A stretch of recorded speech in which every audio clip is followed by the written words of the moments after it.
Halo semuanya, selamat datang di channel yang tidak layak untuk dihina ini.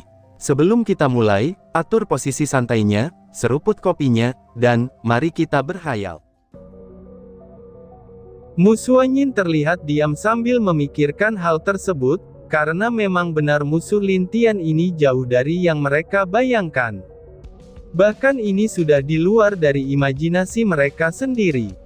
Dari informasi ini saja, itu sudah jelas kalau musuh yang dilawan Dewa Angin, bahkan musuhnya itu mungkin jauh lebih kuat dari Dewa Angin itu sendiri. Dan sekarang dia telah mengambil mayat dari Tuan Muda kedua, maka hal tersebut telah menjadi pikiran bagi Mu Xuanyin. Di dalam pikirannya, beberapa hal yang dia dengar selama ini pun membuat dia sedikit serius. Jika hal ini benar, maka mungkin alam bawah akan kacau. Dan jika tidak segera ditangani, maka tidak akan ada makhluk yang bisa bereinkarnasi ataupun hidup di alam bawah. Jika tebakanku benar, maka mayat Tuan Muda Alam Angin kemungkinannya akan diperiksa oleh orang bertopeng itu. Dan mungkin juga orang itu akan menciptakan monster, yang bahkan jauh lebih mengerikan dari Tuan Muda Alam kedua, ucap Mu Xuanyin. Kemungkinannya memang begitu. Kita harus lebih memperketat penjagaan, dan terus melakukan pemeriksaan bagi orang-orang yang masuk ke alam kita, ucap Lan Jingyi yang setuju dengan pemikiran Mu Xuanyin. Ketiga wanita itu saling mengangguk, dan setelah merasa kalau tidak ada lagi yang harus diceritakan, mereka pun langsung memanggil beberapa pelayan dan makan bersama di sana dengan gembira. Saudarimu, Saudari Lan, apakah kalian tidak terlalu kejam meninggalkan Saudari Seng di istana? Aku yakin, sekarang dia telah melayani Kaisar lagi dengan wajah sedih, ucap Feng Yin. Saudari Feng, kamu tidak tahu saja. Kalau kami tidak kabur, maka suami kami akan melakukan hal itu kepada kami bertiga. Jawab Lan Jingyi dengan tak berdaya, saat dia mengingat Lin Tian yang menyerangnya dan Mu Xuanyin, itu saat Seng Chuer masih tidak bisa melihat sebelumnya. Iya, aku juga tidak tahu dari mana dia bisa sekuat itu. Padahal, dulu dia tidak sekuat sekarang, desah Mu Xuanyin yang juga benar-benar tidak berdaya saat memikirkan Lin Tian. Apakah kalian lupa, kalau Kaisar adalah alkemis master? Aku sangat yakin, dia bisa membuat berbagai pil aneh sekarang. Apalagi, dia adalah master alkemis Saint Pil, jelas Feng Yin sambil tersenyum ke arah keduanya. Mendengar perkataan Feng Yin, barulah mereka ingat kalau Lin Tian adalah seorang alkemis Saint. Mereka lalu merasa harus lebih berhati-hati jika bertemu Lin Tian, dan setidaknya jika mereka ingin melayani Lin Tian, maka satu di antara mereka harus berlari dulu. Biar kita serahkan sas ini kepada saudari muda kita itu. Apalagi dia masih merasa sedih dengan keadaannya sekarang, dan biarkan dia bersama suami untuk kali ini, ucap Mu Xuanyin. Lan Jingyi pun mengangguk setuju. Sebenarnya mereka juga punya alasan lain untuk kabur dari istana, dan tentu itu juga menyangkut Seng Chuer yang terlihat bekerja keras dalam hal kultivasinya sejak kehilangan mata takdirnya. Mereka berdua pun sudah beberapa kali membujuknya untuk tidak terlalu memaksakan diri, tapi dia masih tetap dengan tegas harus menjadi lebih kuat untuk bisa membantu mereka dan Lin Tian nantinya. Mu Xuanyin sebagai istri yang tertua, tentu saja agak merasa sedih saat melihat Seng Chuer yang begitu memaksakan dirinya sendiri. Dia juga mengerti, bagaimana perasaan dari orang lain seperti Seng Chuer. Tenang saja, aku yakin suami bisa mengatasi hal itu. Dan aku juga yakin, kalau saudari Seng bisa maju lebih jauh dengan bantuan suami kita, ucap Lan Jingyi yang menghibur Mu Xuanyin, yang sepertinya mengerti apa isi pikiran Mu Xuanyin. Mu Xuanyin mengangguk, lalu mereka bertiga melanjutkan makan kembali, sambil menceritakan beberapa hal menarik di sana. Seperti biasa, jika para wanita berkumpul maka mereka tidak akan lepas untuk mengembangkan wawasan mereka tentang beberapa gosip maupun fakta di alam kehancuran. Sedangkan di tempat lain, itu terlihat naga kecil yang masih tergantung sendirian dengan wajahnya Ye Seng sudah bengkak semua, dan tentu saja di sana sudah ada Lin Niao. Tunggu di sini, aku harus pergi sebentar. Ucap Lin Niao yang pergi meninggalkan naga kecil sendirian di sana. Lepaskan aku. Jangan tinggalkan diriku tergantung sendiri di sini, teriak naga kecil dengan sedih. Dia tidak tahu apa salahnya sampai-sampai dia digantung di sini. Bahkan dia tidak tahu berapa lama dia digantung oleh Lin Niao di sana dan dia juga sangat merindukan kehidupannya yang bebas seperti sebelumnya. Oh paus kecil, aku merindukanmu. Ucap naga kecil dengan wajah sedih, saat dia mengingat bagaimana dia menjelajahi laut bersama paus bertanduk. Walaupun jelas-jelas paus bertanduk itu ketakutan dengan naga kecil, tapi itu bukan karena dia rela mau menjadi kapal oleh naga kecil. Sedangkan di laut yang dalam di alam kehancuran itu, terlihat paus bertanduk yang sedang berbaring tertidur dengan malas. Dia merasa sangat bahagia dalam hidupnya, itu karena dia telah terbebas dari naga kecil. Tapi tiba-tiba paus itu merasakan hawa dingin yang menyelimuti seluruh tubuhnya, dan hal itu membuat dia langsung terbangun dan melihat sekelilingnya dengan cemas. Dia merasa kalau ada yang sedang memperhatikan dirinya, tapi dia tidak menemukan apapun di sekitarnya. Lalu setelah beberapa saat memastikan tidak ada yang memperhatikan dirinya, paus itu pun akhirnya tertidur lagi. Sedangkan di tempat naga kecil masih tergantung di sana dengan wajah yang sudah bengkak, dan juga ditinggalkan sendirian oleh Lin Niao di sana. Tentu saja naga kecil tidak berani kabur, karena dia takut kalau Lin Niao mengadu kepada Mu Suanyin, maka kelarlah hidupnya seperti bayi kecil dan 3 saudaranya yang lain. Kakak, selamatkan aku, teriak naga kecil dengan wajah sedih. Kenapa kamu berisik sekali? Ucap Lin Niao yang muncul di sampingnya dengan membawa sebuah kotak yang cukup besar. Buat apa kotak itu?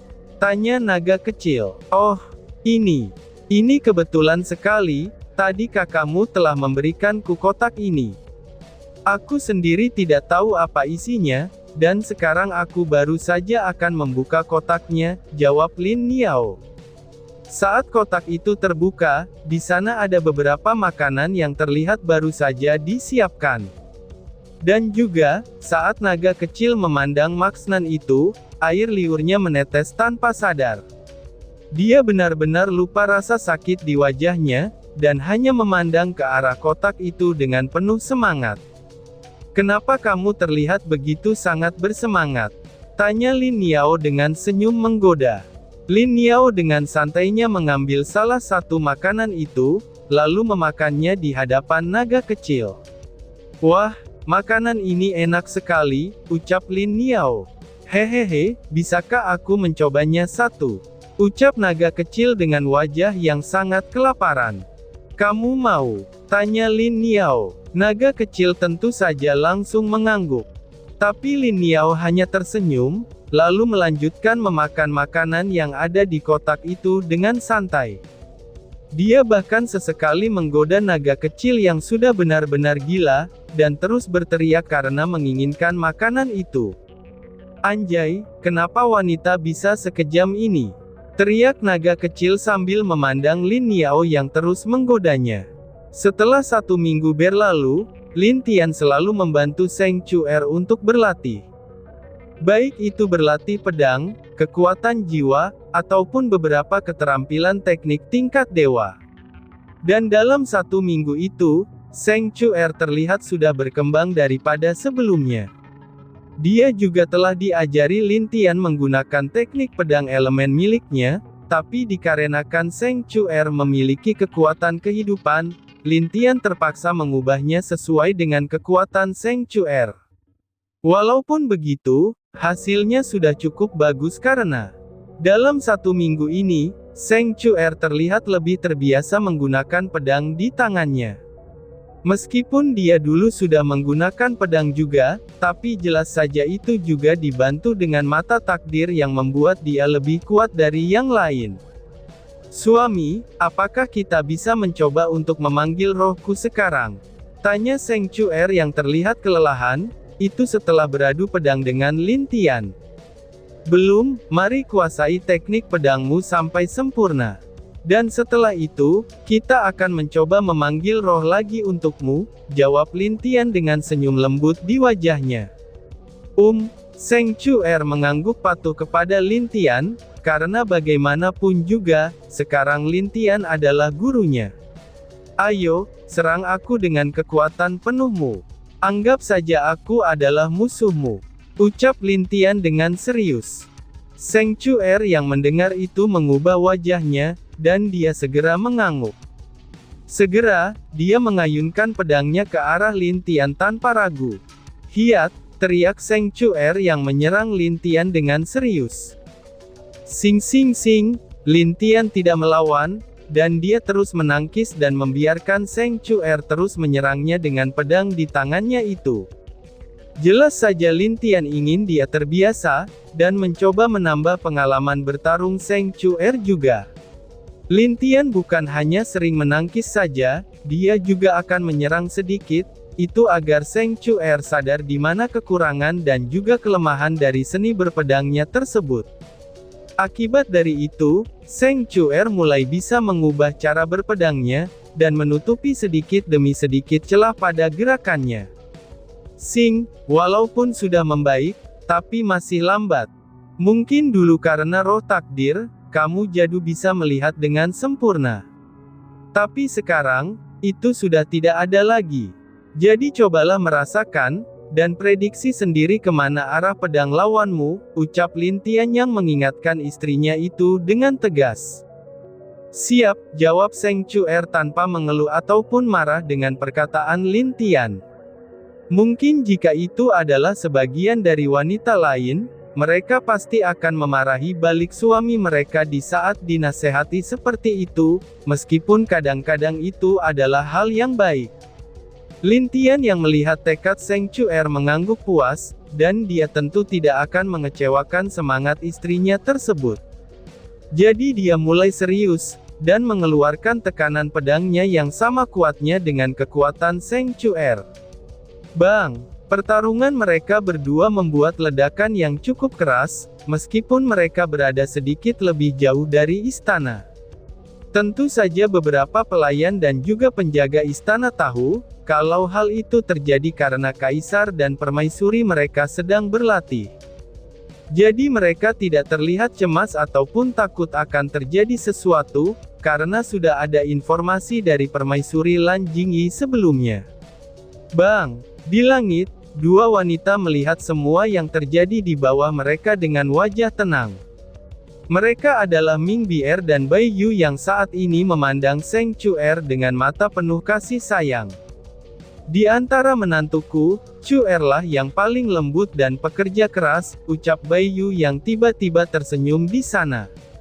Ming Bier juga mengangguk setuju, itu dikarenakan Seng Chuer adalah yang terlemah. Sejak dia kehilangan roh kehidupannya, dia juga tidak ahli dalam melakukan atau membantu tugas istana. Jadi karena itulah, dia ingin mencari cara lain untuk bisa membantu Lin Tian. Sekarang sepertinya dia sudah sedikit mempunyai kemajuan, dan kekuatannya juga mungkin sebentar lagi akan menembus Dewa Surgawi tingkat tinggi tahap tengah, ucap Ming Bier sambil melihat kekuatan yang ditampilkan oleh Seng Chuer. Lia, setelah dia benar-benar menguasai teknik pedang kehidupan, aku akan membantunya untuk kembali mendapatkan roh kehidupan bersama Lin Tian. Tambah Bai Yu yang awalnya sudah berdiskusi dengan Lin Tian tentang masalah Seng Chuer, dan mereka sepakat untuk mencoba membiarkan Seng Chuer untuk mendapatkan roh kehidupan yang lain. Meskipun menurutnya kecil kemungkinan untuk bisa mendapatkan roh kembali, tapi setidaknya mereka harus mencobanya. Karena dengan bantuan Lin Tian dan dirinya, kemungkinan terjadinya kesalahan atau membuat Seng Chuer terluka sangatlah tipis. Berapa persen keyakinan kalian bisa membuat Seng Chuer mendapatkan roh kehidupannya lagi? Tanya Ming Bier. Mungkin kurang dari 30%, jawab Bai Yu dengan nada yang tenang. Mendengar kalau hanya kurang dari 30% saja, ini membuat Ming Bier menghela nafas.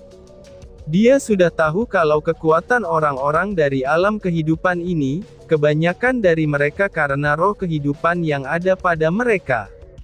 Dan sekali roh itu hilang, maka akan sulit untuk mendapatkan kembali roh yang lain. Tapi ada di mana kalau roh itu sendiri bisa didapatkan lagi, dan hal itu hanya terjadi sekali yaitu pada saat Dewi Kehidupan belum menjadi penguasa. Saat itu Dewi Kehidupan masih sangat muda, dan pernah kehilangan rohnya sendiri karena mati saat bertarung. Tapi berkat kerja kerasnya, dia berhasil mendapatkan dua roh yang sangat diidamkan oleh semua ahli di alam kehidupan. Dan berkat hal itu jugalah, dia bisa maju dalam kultivasi yang lebih cepat, dan berhasil menjadi Dewi Kehidupan dari alam kehidupan sampai sekarang ini. Berbeda halnya dengan alam elemen, kalau alam elemen benar-benar mendapatkan kekuatan mereka sejak lahir. Tapi hanya dengan dua elemen saja, itu sudah dapat membuat kultivator di alam elemen jauh lebih kuat dari alam lainnya. Karena itulah, para penguasa seperti Dewa Kegelapan sudah tahu, kalau alam elemen adalah salah satu alam yang tidak boleh dianggap remeh. Itu sama halnya dengan alam es dan pedang, yang mengkhususkan diri mereka dengan elemen es dan menggunakan pedang. Aku hanya berharap kalau Chuer bisa kembali mendapatkan roh kehidupannya, karena hanya dengan begitu kekuatan Chuer bisa kembali meningkat, ucap Ming Bier dengan hati yang berat. Kalau misalkan Tuan Muda Alam Angin masih hidup, mungkin saja Ming Bier sudah menyiksanya sampai mati, karena apa yang telah dia lakukan kepada Seng Chuer. Jangankan dia, Bai Yu sendiri juga sangat membenci sikap Tuan Muda kedua tersebut. Kita hanya bisa berharap yang terbaik untuk dirinya, dan mari kita perhatikan menantu kita ini dengan baik, ucap Bai Yu. Dua menantu kita itu benar-benar sudah berlari dengan cepat, saat mereka tahu kalau An-Er sedang mencari mereka. Apakah mereka tidak tahu, kalau An-Er dapat dengan mudah menemukan mereka meski mereka lari? Ucap Ming Bier sambil tersenyum. Dan tiba-tiba saja bersambung. Sekian dan terima kasih banyak. Bye-bye.